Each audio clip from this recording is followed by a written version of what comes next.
아파트에서 아내와 두 아들을 살해한 혐의를 받는 40대 남성이 구속됐습니다. 이 남성은 계획 범행을 시인하면서도 자신이 돈 벌어오는 ATM 취급을 당했다며 책임을 가족에게 돌리는 모습도 보였는데요. 부모뿐 아니라 자녀를 숨지게 하는 범죄도 처벌을 강화해야 한다는 목소리가 커지고 있습니다. 정인용 기자입니다.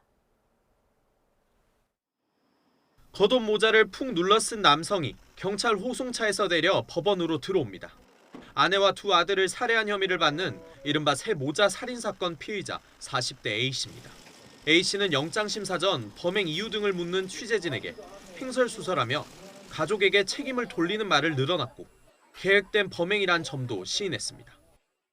제 어머니는 버려졌고 저는 ATM 기계가처럼 일만 시키고 조금씩 몰아가쳐서 그런 것 같습니다. 사건 한 2, 3일 됐습니다.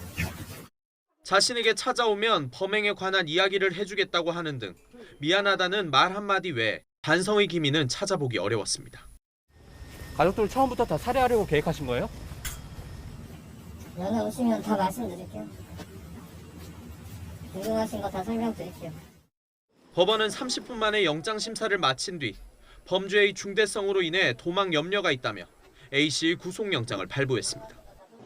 A씨는 지난 25일 저녁 8시쯤 경기 광명시에 있는 아파트에서 아내와 중학생, 초등학생인 아들 둘을 숨지게 한 혐의를 받습니다. 실직 이후 경제적으로 어려움을 겪자 부부간 다툼이 많아지며 앙심을 품게 됐다는 게 A씨 주장입니다. 경찰 조사에서는 협의이혼 서류 제출을 앞두고 큰아들이 자신과는 살고 싶지 않다고 말하는데 격분해 범행을 저질렀다고 진술했습니다. 하지만 경찰은 A씨가 범행 이후 흉기와 옷가지를 버리고 CCTV를 피해 PC방에 들러 알리바이를 만드는 등 치밀하게 범행을 계획했다고 보고 있습니다.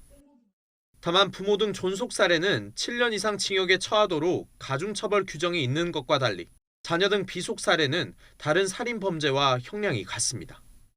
전통적인 유교적 가족 제도의 영향을 받은 건데 대법원 양형 기준에도 존속 살해만 가중 요소로 명시돼 있습니다. 전문가들은 가장 안전해야 할 공간인 가정에서 미성년 자녀가 속수무책으로 범죄에 희생되는 걸 막기 위해 비속 살해도 가중 요소에 포함해 엄중하게 다룰 필요가 있다고 조언합니다. 사회에서 가장 중요한 것이 그 가정이 온전해야 되는, 끔찍하게 살해되는 이 자체는 다른 범죄, 다른 살해죄에 비해서 비난 가능성도 높고 반인도적 성격이 있는 것이기 때문에 양형 인자의 대폭적인 상향이 필요하지 않나. 특히 자녀 등을 대상으로 한 비속 범죄에 대해선 통계조차 없는 현실부터 개선해 나가야 한다는 목소리도 커지고 있습니다. YTN 정인용입니다.